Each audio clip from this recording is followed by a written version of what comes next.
வணக்கம். ஜவை இஜட் from Javadhuvatti Puthur. Power writer அப்படிங்கிற அந்த யூடியூப் சேனல் மூலமாக உங்களை மீண்டும் சந்திப்பு ரொம்ப மற்ற மகிழ்ச்சி. அத்தோடு எங்கள் சேனலை சப்ஸ்கிரைப் பண்ணுங்கள், பெல் பட்டன் அழுத்த மறந்துடாதீங்க. அத்தோடு எல்லாத்துக்கும் ஷேர் பண்ணுங்கள். அதாவது தமிழகத்தில் எத்தனையோ கட்சிகள் இருக்கின்றன.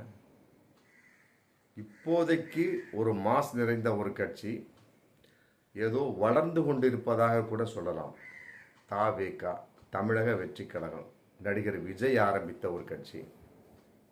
பரவாயில்ல, கொஞ்சம் ஒரு ஜம்புக்கு வந்துக்கிட்டு இருக்கிற மாதிரி தான் தெரியுது. அதை கண்டு பல கட்சிகள் நடுங்கி கொண்டிருக்கின்றன. என்னடா அது அப்படின்னு யோசனை பண்ணி கொண்டிருக்கின்றன அப்படின்னு கூட சொல்லலாம். அது கூட நல்ல ஒரு முன்னேற்றம் தான். ஆனால் அதையெல்லாம் குழி தோண்டி புதைக்கும் வண்ணமாக அந்த தவேக, தமிழக வெற்றி கழகத்தில் அவ்வப்போது பல நிகழ்வுகள், பல பிரச்சனைகள். அதாவது எல்லா கட்சியிலையும் இருக்குது, இல்லாமல் இந்த பாருங்க பிஎம்கே, பாட்டாளி மக்கள் கட்சியில் அப்பனுக்கும் பிள்ளைக்குமே தகராறு. இதை போய் எங்கே போய் சொல்கிறது? அவர் நடைபயணம் பெறப்பட்டு வந்துட்டு இருக்கிறாரு. இவர் டிஜிபிகிட்ட புகார் கொடுக்குறார், நடைபயணத்தை தடை செய்ய வேண்டும் என. அப்புறம் கொடியை உபயோகக்கூடாது, ஏன் என் பேரவை உபயோகக்கூடாது அப்படிங்கிறார். அன்புமணின்னு போட்டுக்க, ராமதாசன் போடாத. அப்போ அன்புமணி யாருக்கு பிறந்தவர் அப்படிங்கிற மிகப்பெரிய ஒரு கேள்வி வருதா இல்லையா? இதெல்லாம் ரொம்ப கேவலம். அதையெல்லாம் அவனு ஒட்டு கேட்கும் கருவியை உள்ள நுழைச்சிட்டாங்க. ராமதாஸ் உட்கார்ந்துருக்கிற அந்த சோபாவுக்கு கீழே. இதை விட ஒரு அசிங்கம் எனக்கு எதுவுமே இல்லை அப்படின்ட்டார் ராமதாஸ். இந்த மாதிரிலாம் ஒரு கோஷ்டி பூசல் இருக்கு. என்ன இந்த மாதிரிலாம் கோஷ்டி பூசல், திமுகவின் கோஷ்டி பூசல் இருந்ததான் அதிமுக இந்த பாருங்க அடிச்சுட்டு சாவுறாங்க. 4, 3, 5, 6 இந்த மோடி இன்னைக்கு வரப்போறாரு. என்ன ஆக போதோ தெரியல. என்ன கூட்டணி ஆட்சி அப்படின்னு அவரு பற்றி வச்சுட்டு அவர் அமித்ஷா போயிட்டாரு. இங்கே கூட்டணி ஆட்சி இல்லை, கூட்டணி ஆட்சியில் சொல்லி கூட அவர் மக்களை காப்போம், தமிழகத்தை காப்போம், மக்களை மீட்போம் சொல்லிட்டு அவர் ஒரு பேரணி போயிட்டு உட்காந்துருக்காரு. அந்த பேரணியில் சலசலத்து போச்சு, ஒன்றுமே கிடையாது, கூட்டமே கிடையாது. ஒவ்வொரு இடத்துல ஒவ்வொரு சொல்லிக்கிட்டு போகிறாரு. பாஜக கூட்டணி தான் பேரை ஒழிய அவருடைய பேரை முதல்ல ஒரு இதை எடுத்து பேசுகிறார் எடப்பாடி. இப்போ வரக்கூடிய கூட்டங்களில் சந்திக்கக்கூடிய சந்திப்பில் பேசுகிறதே கிடையாது. அப்போ அவங்களுக்குள்ளே இப்போ பிரச்சனை வந்துருச்சு. அதிமுக பாஜக கூட பிரச்சனை வந்துருச்சு. இப்போ அடுத்து 2026 சட்டமன்றத்தில் எந்த அளவுக்கு அதை பார்க்க போகிறாங்க அப்படிங்கிறது தெரியல. இந்த மோடிகிட்ட போய் சந்திக்க போகிறாரா எடப்பாடி அப்படிங்கிறது தெரியல. இந்த மாதிரிலாம் பலவிதமான ஒரு தகவல்கள். இதெல்லாம் கோஷ்டி பூசல் தான். அதிமுகங்கிறது 1, 2, 3, 4 இப்படி உடஞ்சி எத்தனை சிதைய போதோ தெரியல. என்ன இந்த மாதிரிலாம் இருக்கக்கூடிய சமயத்தில் இதுக்கு பேர் தான் கோஷ்டி பூசல். இருக்கத்தான் செய்யும். இருந்தாலும் ஒரு விஷயங்கிற ஒரு கான்செப்ட் வரக்கூடிய சமயத்தில் தலைவரோட படத்தை காலால் மிதிக்கக்கூடிய ஒரு சம்பவம்லாம் நடக்கக்கூடாது. கோஷ்டி பூசல் நடந்திருக்குது. திமுக கோஷ்டி பூசல் நடந்திருக்குது. கலைஞருடைய படத்தை யாராவது காலால் போட்டு மிதித்தார்களா? அண்ணாவுடைய படத்தை யாராவது காலால் போட்டு மிதித்தார்களா? அதிமுக நடந்தது. எம்ஜிஆர் படத்தை யாராவது காலால் போட்டு மிதித்தார்களா? இன்னைக்கும் அவரை தெய்வமாக கொண்டாடக்கூடிய அளவுக்கு இன்னைக்கு இருந்துட்டு தான் இருக்கிறாங்க. புரியுதுங்களா? அது மாதிரி அடுக்கிக்கிட்டே போகலாம். ஆனால் தவேக அப்படி இல்லை. ஒரு பிரச்சனை ஆமாம் நடந்திருக்குது. நடந்த உடனே விஜய் படத்தை காலால் போட்டு மிதிச்சிருக்கிறாங்க. அதாவது விழுப்புரம் வடமேற்கு மாவட்டத்தில் ஒரு கொள்கை பரப்பு பொதுக்கூட்டம், தமிழக வெற்றி கழகத்துடைய கொள்கை பரப்பு பொதுக்கூட்டம். அதில் இது புஷி ஆனந்த் பேசியிருக்கிறார். செஞ்சியில் நலத்திட்டங்கள்லாம் கொடுத்துட்டு அதே செஞ்சியில் பேசியிருக்க புஷி ஆனந்த் பேசவே கோஷ்டி பூசல்கள், கோஷ்டி மோதல்கள் பேசிட்டு இருக்கிறாரு. புஷி ஆனந்த் பொதுச் செயலாளர், அவர் தான் தவேகவோட பொதுச் செயலாளர். மேடைக்கு முன்னாலேயே மேல்மலையனூர் ஒன்றிய துணை செயலாளர் சரண்ராஜ் என்ன முடிய தன்னுடைய ஆதரவாளரோட புஷி ஆனந்திட்ட நீதி நியாயம் கேட்குறாரு. ஆமாம், பேசிக்கிட்டு இருக்கிறாரு. பேசி முடிச்சதுக்கு பின்னால் நீதி நியாயம் கேட்கலாம். அதை விட்டு பேச கேட்கக்கூடிய சமயத்தில் அந்த கட்சியினுடைய நிலைப்பாடு எப்படி இருக்கும், மற்றபடி சுற்றி இருக்கக்கூடிய மக்கள் என்ன நினைப்பார்கள் அப்படிங்கிற கேள்வி இருக்கு இல்லையா? கட்சி தொண்டர்கள் ஒரு விதமாக இருந்தாலும் மற்றவன் என்ன நினச்சி என்னப்பா அப்படிங்கிறப்ப அவன் எப்படி ஓட்டு போடுவான்? கட்சி தொண்டர்கள் மட்டுமே ஓட்டு போட்டால் தவேக நாளைக்கு ஆட்சி வந்து முடியுமா? கிடையாது. சுற்றி இருக்கக்கூடிய மக்களும் ஓட்டு போடணும். அப்போ அவர்களுடைய மனோநிலை எண்ணங்கள் நம்ம பாதிச்சா தான் எந்த ஒரு கட்சியாக இருந்தாலும் முன்னேற முடியும். சுற்றி பார்க்கக்கூடிய சமயத்தில் அந்த ஒரு நிலைப்பாடு இல்லை.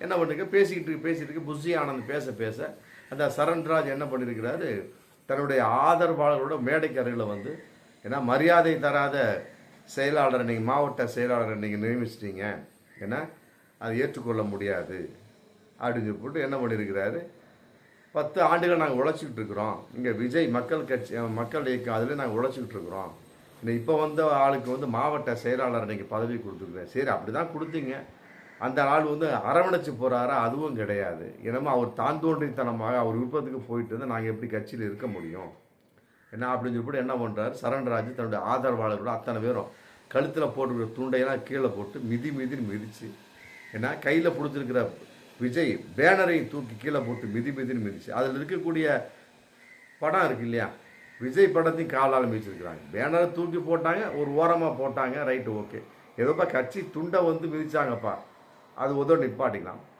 பேனரை தூக்கி போடுறாங்க, ரைட்டு ஓகே, கையில் பிடிச்சிருக்க பதாகையை தூக்கி போடுறாங்க, ரைட். அதில் இருக்கக்கூடிய பதாகையை வச்சு இப்போ ஒரு எழுதியிருக்கிற பதாகை மிதிச்சா கூட பரவாயில்ல, விஜய் படம் போட்டிருக்க பதாகையை மிதிச்சு விஜயே படத்தை மிதிச்சிருக்கிறாங்க. அப்படிங்கிறது ஏற்றுக்கொள்ள முடியுமா? விஜய் படத்தை மிதிக்கக்கூடிய அளவுக்கு அந்த கோஷ்டி பூசல் இருந்திருக்குன்னா அப்புறம் என்ன இருக்குது? அப்புறம் மிதிச்சுட்டு அது சத்தம் போட்டு வாழ்வான்னு பேசியிருக்கிறாங்க. ஆமாம், இந்த மாவட்ட செயலாளரை மாற்றணும், இவர் வந்து எங்களை அரவணைச்சு போகிறது கிடையாது அப்படின்னு போட்டு பேசிட்டு, இல்லாட்டி நான் கட்சியை விட்டு விலகிடுவோம் அப்படின்னு பேசிட்டு என்ன பண்ணியிருக்காங்க, பேசிட்டு சத்தம் போட்டுட்டு இருக்க சமயத்தில் புஷி ஆனந்த் என்ன பண்ணிட்டு இருக்கிறார், பேச பேச பேச கூட்டத்தை முடிச்சுட்டு கடன்னு கீழே இறங்கி கிளம்பி வந்துடுறாரு. ஆமாம், இப்படி ஒரு கோஷ்டி பூசல் வந்து செஞ்சியில் நடந்திருக்கு. தாவேக்கா ஒரு கட்சியினுடைய நலத்திட்டத்தில் இப்படி இருக்கக்கூடிய சமயத்தில் மற்ற மக்கள் அதை பார்க்கின்ற சமயத்தில் பத்திரிகையில் படிக்கக்கூடிய சமயம் என்ன நினைப்பார்கள் அப்படிங்கிறது ரொம்பவே இருக்கு. இப்போவே வந்து இப்படி இந்த அளவுக்கு கோஷ்டி பூசல் அப்படின்னா வரக்கூடிய 2026 சட்டமன்றத்தில் இவர்கள் எவ்வாறு ஒற்றுமையாக செயல்படுவார்கள். அதே மாதிரி இன்னொரு இது தர்மபுரின்னு நினைக்கிறேன், மறந்துட்டேன், அங்கே வந்து விஜயனுடைய பிறந்தநாள் அன்னைக்கு பயங்கரமான ஒரு கோஷ்டி பூசல். ஒரு இடத்துல வந்து தாவேக்கா கூடிய அந்த ஏரியா நிர்வாகிகள் ஒப்புதல் இல்லாமல் வேறொரு நிர்வாகி வந்து கம்பத்தை ஊண்டி மற்ற ஒன்று ஏற்றக்கூடிய சமயத்தில் அங்கே இருக்கக்கூடிய நிர்வாகி கேட்குறாங்க, ஏப்பா நாங்கள் இங்கே நிர்வாகியாக இருக்கிறோம், இந்த ஏரியா ஒன்றிய சோன்ஸோ எல்லாம் வட்டம் மாவட்டம் எல்லாம் நாங்கள், நீங்கள் வாட்டு வந்து ஏற்றிட்டு போகிறீங்க, எங்களுக்கு தகவல் இல்லையே அப்படிங்கிறப்ப, நீ யாரா பேசுறது, ஆச்சா போச்சான்னு தகராறு பண்ணி அடிக்க போய் கத்திலே வெட்டிட்டான் அந்த ஆள். தாவேக்கா நிர்வாகி இன்னொரு தாவேக்கா நிர்வாகி. ஆமாம், அந்த ஆள் தலைமரமாகி அப்புறம் போலீஸில் கம்ப்ளைண்ட் கொடுத்து அப்புறம் பிடிச்சி போலீஸில் விசாரிச்சுட்டு இருப்பாங்க, என்ன பண்ண போகிறாங்க, அப்புறம் எல்லாம் ஒன்றா கூடி போயிடுவாங்க. அவ்வளோ இருந்தாலும் அந்த கோஷ்டி பூசல் அப்படிங்கிற வரக்கூடிய சமயத்தில் கத்தியில் கூட அது அவரோட நிலைப்பாடுங்க. மற்றபடி வந்து ஒரு தகராறு சண்டை சச்சரவு தள்ளு முள்ளு ஏதோ ஒரு அவன் அடித்தான் இவன் பிடிச்சானோடு இருக்கலாம். ஆனால் மற்றபடி வந்து இந்த விஷயத்தில் அதாவது வந்து தலைவருடைய ஒரு படத்தை காலால் மிதிக்கக்கூடிய அளவுக்கு அது ஏற்றுக்கொள்ள முடியுமா அப்படிங்கிறது உண்மையிலேயே வருத்தத்துக்குரிய விஷயம்தான். அதாவது தலைவருடைய படம் வெட்டுறது குத்துறது மற்ற ஷோன்ஸ் எல்லாம் நடந்துட்டு இருக்கலாம், ஒரு கட்சியினுடைய தலைவனுடைய படத்துக்கு மதிப்பு இல்லை அப்படின்னா அப்புறம் என்ன இருக்குது வாழ்க்கையில்? ஒன்றுமே கிடையாது இல்லையா? அதை நம்ம பார்க்கணும்.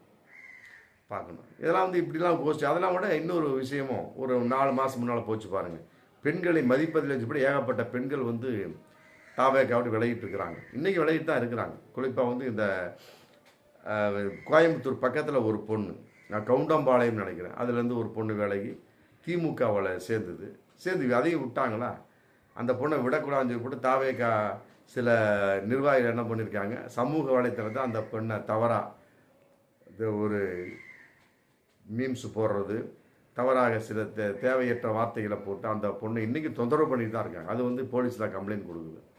இப்படிலாம் இருந்துகிட்டு இருக்குது. என்ன இந்த பொழப்பில் 2வது மாநாடு நடத்த போகிறார் விஜய்.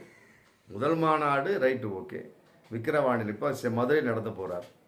அப்படிங்கிறப்ப மாநாடுக்கு செலவழித்த காசு ஒரு பக்கம் இருந்தால் அந்த அளவுக்கு வந்து ஓட்டு விழுமா? இப்படிப்பட்ட கோஷ்டி பூசல் இருக்கக்கூடிய சமயத்தை எவ்வாறு ஓட்டு விழும்? கோஷ்டி பூசல் இருக்கிறது ஒரு பக்கம் இருந்தாலும் தலைவருடைய படத்தை காலால் மிதிக்கக்கூடிய அளவுக்கு தொண்டர்கள் இருந்தால் அந்த கட்சி வந்து எந்த அளவுக்கு வளரும் உருப்படும் அப்படிங்கிறத வந்து விஜயை முடிவு பண்ணிக்க வேண்டியதான். பார்ப்போம் மீண்டும் அடுத்த வீடியோ. நன்றி.